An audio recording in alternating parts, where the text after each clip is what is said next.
Evangelho, terça-feira da 14ª semana do Tempo Comum. O Senhor esteja convosco, Ele está no meio de nós. Proclamação do Evangelho de Jesus Cristo segundo São Mateus. Glória a vós, Senhor.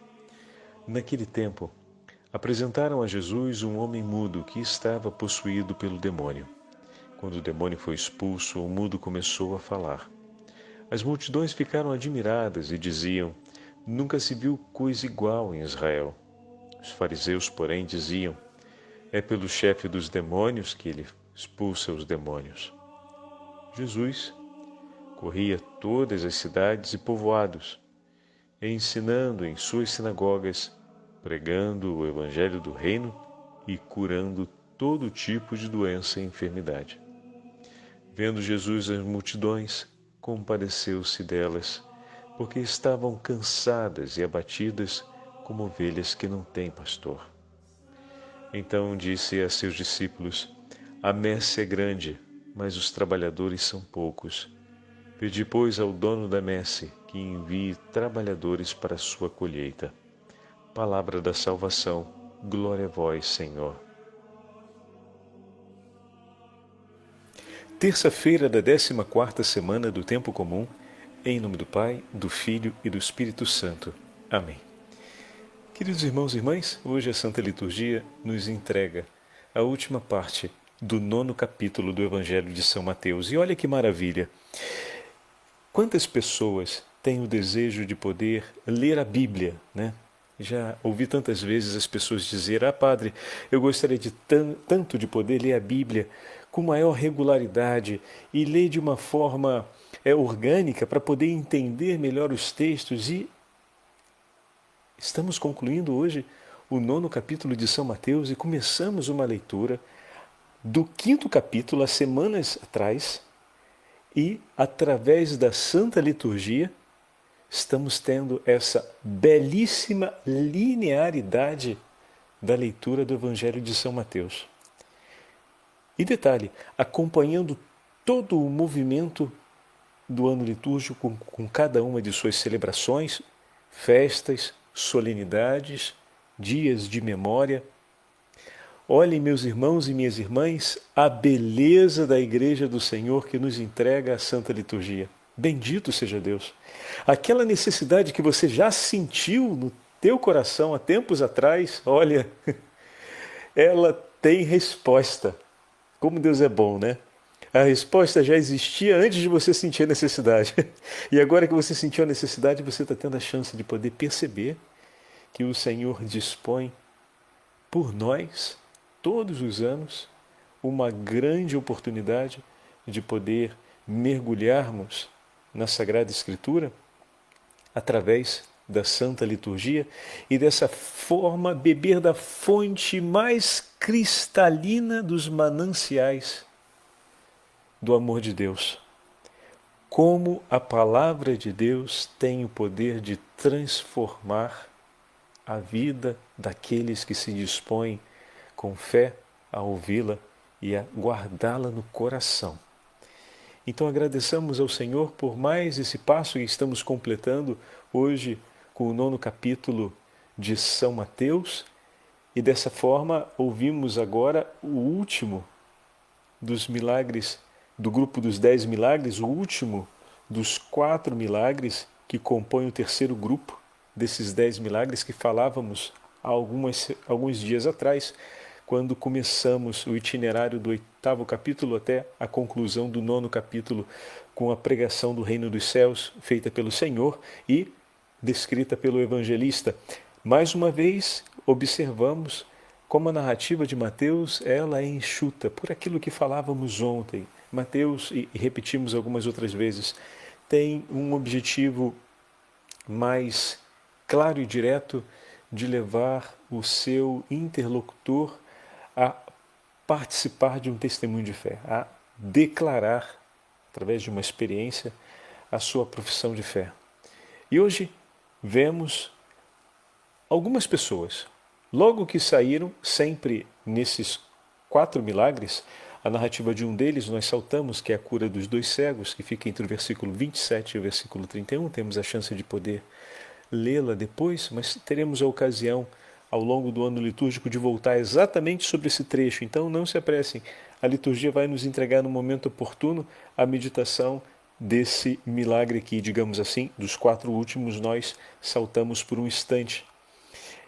A liturgia, de maneira especial, nos aponta nesse momento para olharmos o último milagre, mas já antecipo esse detalhe que todos os 4 milagres, eles acontecem sempre com essa passagem. Logo que saiu, enquanto Jesus falava, partindo Jesus dali, numa ideia de continuidade. Os milagres, eles vão marcando, selando, né, o anúncio da boa nova do reino dos céus. Eles são os sinais que confirmam a pregação, mas ao mesmo tempo são os sinais de Deus para que cada um daqueles que foram levados pelo Pai a ouvir a palavra de Cristo possam acolhê-la no coração. E aqui nós nos encontramos junto com eles. A Sagrada Escritura hoje nos é apresentada para que nós possamos acolher o que o Senhor tem a nos falar. Como é bom, meus irmãos, começarmos o dia com essa certeza. E olha, não estamos falando de uma questão teórica, nem de uma questão de fundo discursivo apenas, ou seja, retórica. Não, Deus quer falar conosco todos os dias. Ele tem algo a nos dizer, e algo de grande relevância para a nossa vida, porque o falar e o agir de Deus em nosso favor é sempre pelo nosso bem e pela nossa salvação. Então você começou o seu dia hoje, tem alguém que quer muito o seu bem. E desde antes de você acordar, já sentia alegria no coração por poder ter a ocasião de falar contigo. E delicadamente, respeitosamente e amorosamente, espera por esse momento. Esse é o Senhor teu Deus, que tanto te ama e que te chamou à vida com a alegria de viver esse dia para te encontrar outra vez, para poder estar junto de você e dividir contigo as alegrias do seu coração. Não é um encontro para tomar uma satisfação. Se você está fazendo bem ou está fazendo mal, ele não veio fiscalizar o seu dia. Ele veio para dividir as alegrias do seu coração contigo, comigo.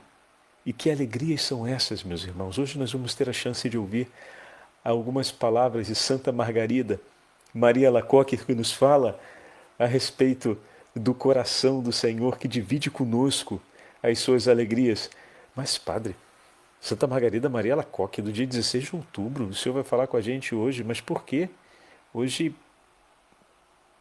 não é dia dela. Hoje também não é dia do Sagrado Coração. Não seria melhor o senhor falar disso na sexta-feira?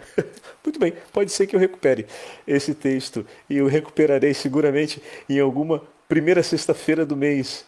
Mas essa referência que fazemos ao Sagrado Coração, nós vamos entender por quê daqui a pouco ouvindo as palavras do cardeal São Newman, que escreve para nós algo, para nós porque chega até nós, mas foi escrito no final do 1800. E rapaz, a gente quando escuta parece de uma atualidade, como se ele estivesse sentado na mesa, escrevendo isso nesses últimos dias, estivesse sentado na mesa, escrito isso nesses últimos dias, e postado recentemente nas redes sociais. A gente vai ver já esse texto que impressiona, né?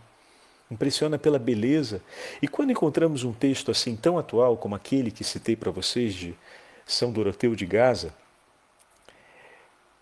nós nos deparamos com homens que tocaram aquilo que é fundamental para a nossa vida, que conduzidos por Deus e vivendo à luz da fé, falaram, escreveram sobre essencialidades, sobre aquilo que não pode deixar de ser vivido por nós, não pode deixar de ser experimentado, se queremos de fato viver uma existência plena. E nos propuseram Cristo. mas nos propuseram Cristo não como uma possibilidade teórica, como mais uma reflexão para o nosso bem viver, como uma, digamos assim, não autoajuda, mas aquelas coisas que a gente, se quer melhorar na vida, não pode deixar de conhecer. Mas nos apresentaram Cristo como o que dá sentido à nossa vida e aquele para o qual corre a nossa história. A nossa história, ela foi desejada por Deus para ser um acontecimento em Cristo. Isso é fantástico. Mas nós ignoramos às vezes esse fato. Minha vida, ela espera para acontecer em Jesus.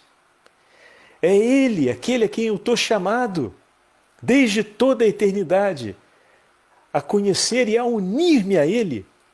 Como vai dizer São Paulo com toda ousadia e com grande verdade que esses autores eloquentemente vão nos escrever. E isso marca a história e ecoa sempre como atualidade, porque essa é a verdade a qual estamos chamados, como seres humanos. Meu viver é Cristo. E esses homens com seus escritos, que serão sempre atuais, porque tocaram essa essencialidade. É verdade. Se meu viver não é Cristo, não apenas vã será a minha fé, como vai concluir o apóstolo, mas a minha vida perde sentido. E o homem de hoje, como vai escrever o cardeal Newman, está buscando inquietamente um sentido para a sua vida. E veja, meus irmãos, olhemos antes de ouvirmos as palavras do cardeal Newman, olhemos para o evangelho de hoje e vejamos essa atitude que marca, como falamos, todos os episódios desses últimos 4 milagres. Logo que saíram, eis que lhe trouxeram um endemoniado mudo. Pessoas, não se sabe quantas, levaram até Jesus um homem necessitado do socorro de Deus, um endemoniado mudo. Segundo um estudo das ciências que se ocupam a respeito do entendimento dos exorcismos, né? As ciências que se ocupam da compreensão dos anjos, que aliás Padre Paulo Ricardo está fazendo um curso maravilhoso, recomendável a todos a respeito dos anjos e dos demônios, muito bom, de altíssima qualidade. Parêntese feito, que merece ser feito. Era evidente para aqueles homens que aquele irmão precisava do socorro de Deus. E esse tipo de demônio causa um efeito de escravidão sobre a alma muito grande. Por quê? Na Sagrada Escritura, a surdez e o ser mudo e surdo se encontram. E é verdade, a pessoa que tem dificuldade em ouvir, tem dificuldade também de articular as palavras. Porque, como já bem sabemos, através das ciências modernas, a articulação gera uma sonoridade que, reconhecida pelos ouvidos, melhora e refina o exercício das articulações do próprio falar. O sistema fonativo, ele depende sensivelmente, para poder apurar sua qualidade, da boa audição, né? Ouvindo-nos, nós melhoramos o nosso modo de falar, refinamos os nossos movimentos da língua, da boca, a posição da língua no palato, atrás dos dentes, enfim. E também tem aqui uma outra particularidade. Quando nós rezamos nos ouvindo, também conseguimos ter maior atenção. Esse é um exercício que fica, ok? Os monges do Oriente nos ensinaram a fazer a oração silenciosa. Por exemplo, a famosa oração do Oriente, que no livro do Peregrino Russo, que é um outro livro que merece também uma leitura, é ensinado a todo o povo ortodoxo, um livro de grande importância para a espiritualidade russa, a oração do coração. Jesus, Filho do Deus vivo, tende piedade de mim, pecador. Essa oração que vai repetida até o ponto dela se tornar um movimento da alma e ecoar na pessoa, até mesmo enquanto dorme, ela começa com a repetição ouvida. Então, para que a palavra de Deus entre no coração, é necessário que ouçamos essa palavra e que, ouvindo, ela venha a estar nos nossos lábios e se torne declaração a Cristo e diante de nós mesmos. Estão percebendo? A palavra de Deus, ela é escolhida porque, sendo entregue por Deus, é acolhida no ouvir e, ao mesmo tempo em que vai sendo acolhida, vai sendo escolhida para o nosso falar. Então, essa palavra que eu ouço, eu escolho e a proclamo. Essa palavra que outrora é entregue, agora se torna minha. E ao falar, ou seja, ao declará-la, a recebo outra vez. Então a declaro diante de Deus, declaro diante do outro, mas declaro diante de mim também. Cada vez que a fé é proclamada, é exercitada, os nossos ouvidos se abrem para a escuta de Deus. E assim como no exercício fonoaudiológico, o ouvir e o falar se alinham, também a profissão de fé e o exercício da caridade, fruto ou eloquência dessa palavra acolhida e escolhida, vai modelando o meu ouvir, vai dilatando os meus ouvidos para ele acolher mais rapidamente e de maneira mais sensível o falar de Deus. E quanto mais o falar de Deus vai sendo acolhido, vai entrando nos meus ouvidos e vai sendo acolhido, ele vai modelando o meu falar. De maneira que a prática da caridade e a profissão de fé se torne sempre mais refinada e sempre mais parecida, unida com a de Cristo, até que o meu viver seja Cristo, como diz São Paulo. Olha que beleza! E estão percebendo como é que isso tem a ver? O demônio era um demônio mudo e impedia aquele homem de falar, o que levava também ele a ter dificuldade de ouvir. Um dos maiores sofrimentos do homem do nosso tempo é exatamente pela inquietude na busca por um sentido pela sua vida, deu ouvidos a tantas coisas e buscou repetir tantas outras que não o levaram ao encontro da verdadeira vida, que esse homem acabou por desanimar-se de ouvir e de falar. E seus ouvidos se fecharam e seus lábios também. Aquele homem possesso por um demônio a viva necessidade de ser socorrido por seus irmãos. Mas hoje, tantos homens e mulheres que não estão sob uma efetiva possessão diabólica, também vivem a experiência de terem seus ouvidos fechados para a voz do Senhor e, por consequência, também suas vidas não são mais um canto da verdadeira caridade, do autêntico amor, e não são mais um anúncio de uma esperança viva, própria somente daquele que encontrou a verdadeira fé. Talvez em alguns momentos tenhamos dividido a experiência de sermos esse homem, mas em muitos momentos, meus irmãos, nós somos chamados a sermos esses amigos que levaram esse homem até Jesus. Olha que nós começamos hoje falando a nossa meditação da grande graça que o Senhor está nos dando de ouvir a palavra de Deus, ou seja, durante esse tempo podemos dizer que estamos vivendo esse exercício.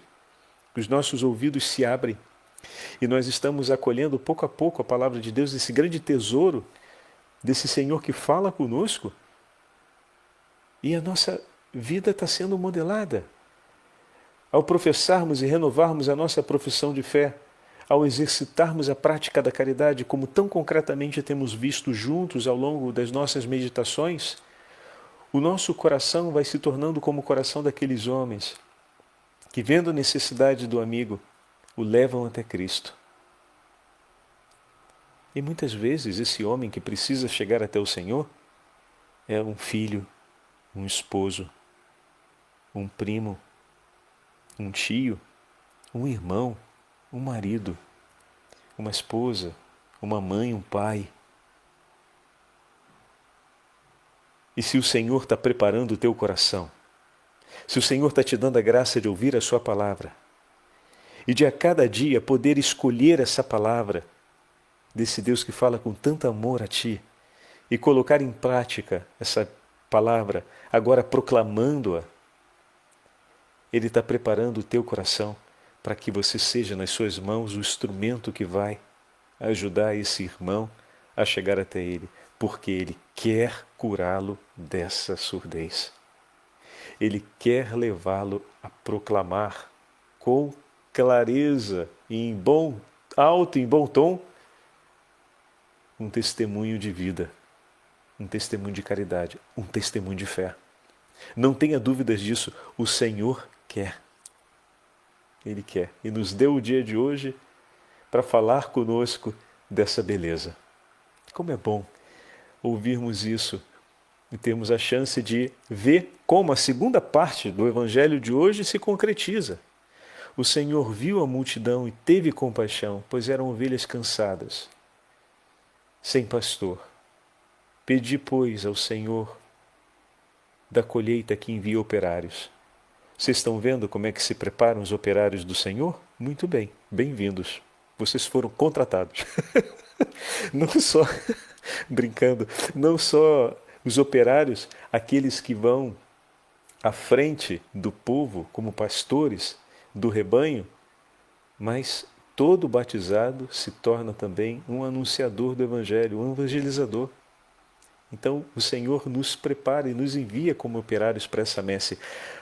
Vamos olhar juntos agora, depois de termos feito essa longa premissa com o Evangelho de hoje, vamos olhar as palavras do cardeal Newman, que fala conosco. Olha a lucidez, a clareza, né? Como ele tocou a essencialidade, está diretamente relacionado com o Evangelho de hoje, até porque é um dos textos dele que comenta o Evangelho que acabamos de ouvir.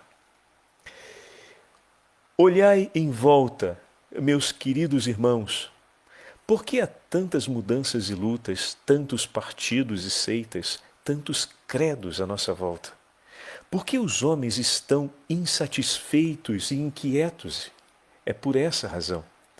E por que estão eles inquietos, cada um com o seu próprio salmo, a sua própria doutrina, a sua própria língua, a sua própria revelação e a sua própria interpretação, de maneira tão pulverizada e dispersa? Estão inquietos porque não encontraram. Tudo isso ainda não os levou à presença de Cristo, que é a alegria e delícias eternas. Encontraram muitas coisas, mas não encontraram ainda Cristo. Triste espetáculo, depois ele faz na continuação do texto essa observação. Triste espetáculo, o povo cristão, errando pelas colinas como ovelhas sem pastor, em vez de o procurarem nos lugares que ele sempre frequentou e na morada que ele estabeleceu. Avêm-se com projetos humanos, seguem guias estranhos, deixam-se cativar por opiniões novas, tornam-se, no final, joguetes do acaso e do humor do momento, vítimas da sua própria vontade em encontrar algo, mas sem buscar nos lugares aonde há o que encontrar. Estão cheios de ansiedade, de perplexidade também, de inveja, de preocupações, e são agitados e levados por qualquer vento da doutrina, pela malícia dos homens e sua astúcia, e extraviam-se muitas vezes em meio aos erros. Tudo isso porque não procuram por um só Senhor, uma só fé, um só batismo, um só Deus e Pai de todos, para nele encontrarem descanso para o espírito, para em Cristo encontrarem a vida que tanto desejam. Como é significativo, né? Um retrato da nossa sociedade de hoje, que sente uma concreta vontade, e não apenas vontade, necessidade real de dar um sentido e um significado para a própria vida e para a própria existência, e se agita de todos os modos e, por fim, termina, como falávamos, caindo na surdez e na mudez. Buscar no lugar, como diz São João Neumann, onde Cristo se deixa encontrar, nos lugares que Ele mesmo declarou, não são lugares escondidos. Ele declarou que se deixa encontrar na Santa Liturgia, na Palavra de Deus, nos sacramentos, na comunidade reunida, onde 2 ou mais estiverem reunidos em meu nome, ali estarei, na sã doutrina da Santa Madre Igreja, nos lugares onde Ele está. Também Ele escolheu estar aonde? No seio das nossas famílias, quando perseveramos no amor e vivemos a Palavra de Deus. Estar aonde? Nos nossos corações, quando perseveramos na vida cristã, a exemplo de Santa Maria Gorete. Tão pequenina hoje é a sua memória, e tão decidida a amar Cristo e a não abandoná-lo, a ponto de ter sido levada com violência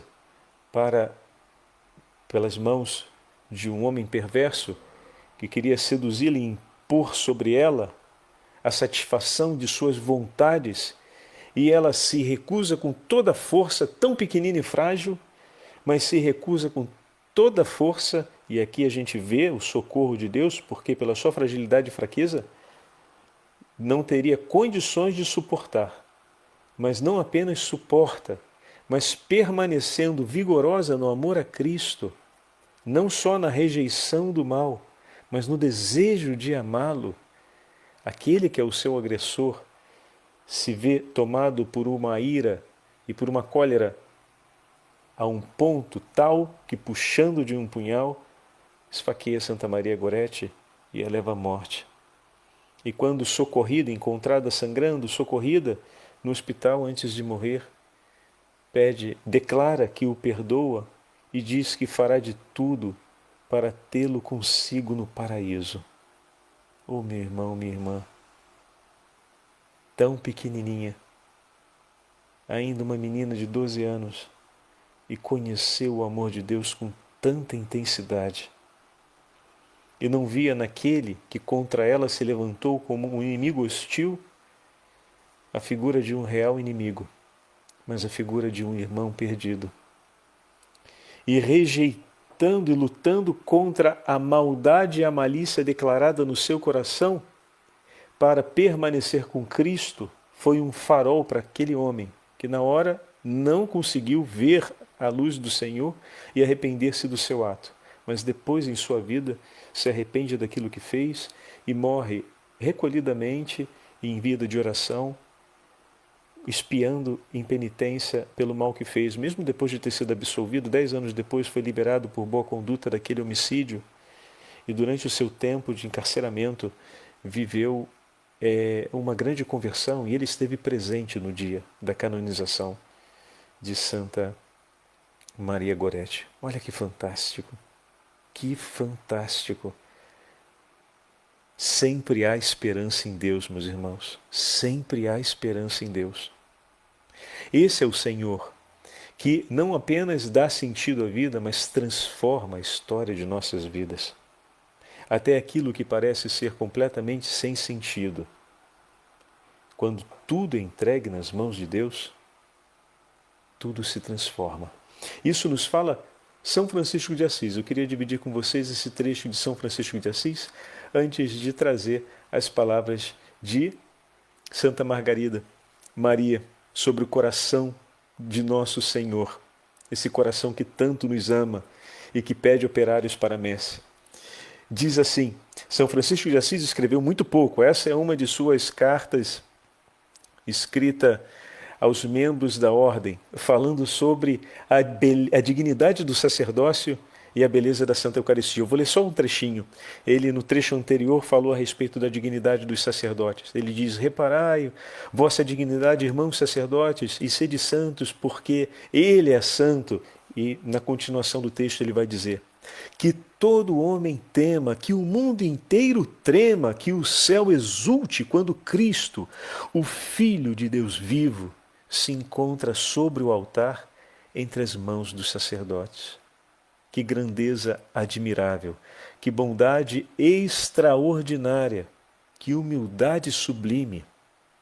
O Senhor do Universo, Deus e Filho de Deus, humilhou-se pela nossa salvação a ponto de se colocar numa pequenina hóstia de pão sobre as mãos de um homem. Vede, irmãos, a humildade de Deus, prestai-lhe homenagem no vosso coração. E vos digo mais: sede humildes vós também, para serdes por ele exaltados. Colocai-vos nas mãos do vosso Deus, com a mesma humildade com a qual ele, Senhor onipotente, se deixa estar sobre as mãos dos sacerdotes. Nada guardeis para vós, a fim de que aquele que a vós se entrega por inteiro, vos receba também por inteiro. É em Jesus que está o sentido da nossa vida, meus irmãos.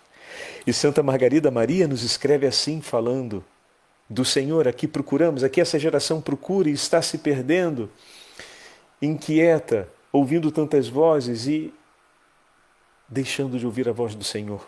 Escreve Santa Margarida Maria: pois o Sagrado Coração é fonte inexaurível, que somente quer difundir-se pelos corações humildes, a fim de que sejam livres e prontos a viver sua vida em conformidade com o seu beneplácito. É isso que o Sagrado Coração quer. E para que nós possamos viver a vida que Ele sonhou para nós, desse divino coração, continua ela, correm sempre 3 rios.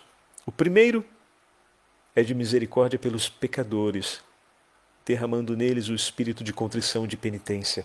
O segundo, tão abundante quanto o primeiro, é de caridade, para auxílio de todos os que sofrem, em particular dos que aspiram à santidade, para que encontre os meios de superar as dificuldades e de ser santos como o Senhor é santo. O terceiro rio, igualmente imponente e caudaloso, dele manam o amor e a luz para seus amigos, que ele deseja unir a sua ciência e a participação de seus preceitos, para que cada um, a seu modo, se dedique totalmente à expansão de sua glória e ao anúncio do reino dos céus. O Senhor esteja convosco. Ele está no meio de nós. Que pela intercessão dos nossos amigos santos, o Senhor nos conduza sempre mais à perfeição, aquecendo o nosso coração à prática da caridade, para que possamos entregar a nossa vida totalmente em suas mãos e desejar Cristo para vivê-lo como tesouro da nossa vida. Que Ele nos abençoe pela intercessão da Virgem Maria e de nossos irmãos e irmãs santos, em nome do Pai, do Filho e do Espírito Santo. Amém.